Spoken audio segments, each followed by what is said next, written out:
Hello everyone, my name is Kathleen Trevathan and I am a senior CIT student at Western Kentucky University, and today I'm going to talk to you about ergonomics in the workplace. So what exactly is ergonomics? Ergonomics is a science of designing the workplace with respect to the capabilities and limitations of the worker. We design the workplace to optimize human well-being and overall system performance. When we think of ergonomics, most people think of the office environment and office furniture. But there are actually three major areas of ergonomics: physical, cognitive, and organizational. Let's talk briefly about these. Physical ergonomics. Physical ergonomics is concerned with characteristics as they relate to physical activity. This is the area most concerned within the workplace since it deals with human anatomical, physiological, and biomechanical characteristics. Much of the workplace ergonomics is related to the physical component, which at the core is really about building a better workplace where jobs are designed to match the capabilities of people. This results in better work being produced and a better experience for the person doing it. Cognitive ergonomics.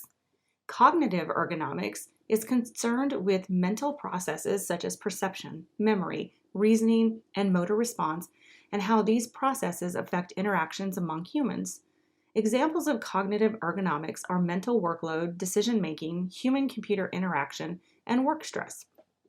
Organizational ergonomics. Organizational ergonomics is concerned with the optimization of socio-technical systems, including organizational structures, policies, and processes. Examples of organizational ergonomics are communication, work design, teamwork, cooperative work, quality management, and telework. So why is ergonomics so important? Well, to put it simply, it's a safety issue. Implementing workplace ergonomics removes risk factors that can lead to musculoskeletal disorders, also known as MSDs, and allows for improved human performance and productivity. Proper ergonomics improves the workplace and saves up to $10 billion annually in reduced work-related injuries. So, what are MSDs? Musculoskeletal disorders, or MSDs, are caused by repetitive stress injuries related to improper ergonomics. Headaches, eye strain, muscle strains, low back injuries, nerve damage, and tendinitis are common MSDs. The most frequent form of MSD is carpal tunnel syndrome. Carpal tunnel syndrome is caused by repetitive stress to the wrist. The carpal tunnel in the wrist narrows, and the inflammation and enlargement of the median nerve causes pain, pressure, numbness, and tingling in the hand and wrist. This is caused by improper positioning of the wrists while using a keyboard or mouse, or other frequent repetitive small movements with the hands. Treatment for carpal tunnel syndrome may include rest, ice, wrist splints, cortisone injections, or surgery. Ignoring proper ergonomics can be costly, but how costly? MSDs cost U.S. companies upwards of $50 billion annually in workmen's compensation claims, medical expenses, and decreased productivity. In 2016, the median number of days an employee was absent from work due to ergonomic injuries was 12 days. More severe injuries can put people out of work for months or even permanently disable them. Furthermore, $1 out of every $3 spent on workers' compensation claims stems from insufficient ergonomic protection. Work-related MSDs are among the most frequently reported causes of lost or restricted work, and according to the Bureau of Labor Statistics, MSD cases accounted for 34% of all worker injuries and illnesses. The Department of Labor reported in 2015 that about 70% of the nation's workforce is sitting somewhere in an office, with the majority staring at a computer. And while we are currently in a pandemic, I would venture to say that that number is well north of that. We have much of our workforce working remotely, plus students in grades K through 12, and most colleges and universities have their students engaged in virtual schooling. What can you do to ensure you practice proper ergonomics in the workplace, or even if you work from home or you're a student conducting virtual schooling from home? Well, there's several things you can do, and I'll give you my top 10. Number 1, don't hunch over your laptop. It's easy to do when you're sitting on the couch and you have your laptop in front of you. But for a 40-hour workday, this is not good practice. You'll develop lower back strain, neck strain, headaches, you'll be miserable, and you'll miss work, and it's no fun. Better to be at a desk, and when looking at the screen, make sure your eye line is level with the address bar on the browser. Number 2, work at an appropriate height. Find a comfortable position that allows your elbows to naturally fall flush with your desk or table height. This is important. This will promote better wrist alignment and can help prevent carpal tunnel stress. Number 3, use an adjustable office chair if at all possible. The features and adjustments on an office task chair can save you from lumbar and neck discomfort. Number 4, if you don't have an adjustable office chair, don't despair. Don't give up on the chair you have now, even if you're working at the dining room table or the kitchen island sitting on a bar stool. You can still practice good ergonomics in these situations. Using some simple household items can help, like sitting on a firm cushion to help align your hips and increase the curve of your spine to make sitting more comfortably. Number 5, don't let your feet dangle.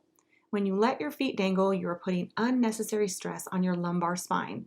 Find something to rest your feet on, a small stool, stacked books, or a sturdy box, so that your thighs are nearly parallel to the floor and your hips are slightly higher than your knees. Number 6, follow the 20-20-20 rule. For every 20 minutes you spend looking at the computer, you should spend 20 seconds looking at something 20 feet away. This gives those eye muscles a much needed break and can help reduce eye strain. Number 7, don't turn your couch into a workstation. The couch is not an optimal place to work at your computer for an entire day. It may be comfortable at first, but having your legs or full body in a vertical position can lead to muscle numbness and discomfort. Number 8, try to customize a space to fit you. This might be hard if you share workspace with other employees because every time you sit down to work, you need to adjust your computer height, chair, and furniture. But if you can set up a workstation that is all your own, then you're the only person using the space, and customizing the space reduces the time and discomfort of sitting at a workstation that doesn't fit you. Number 9, don't skip lunch and make sure you stay hydrated. Having a set time to eat lunch allows you to stand up, walk around, stretch your legs, and give your eyes a rest from the computer screen. Number 10, make sure you get up and walk around periodically. Move the printer to the other side of the room so you're forced to get up and get those steps in.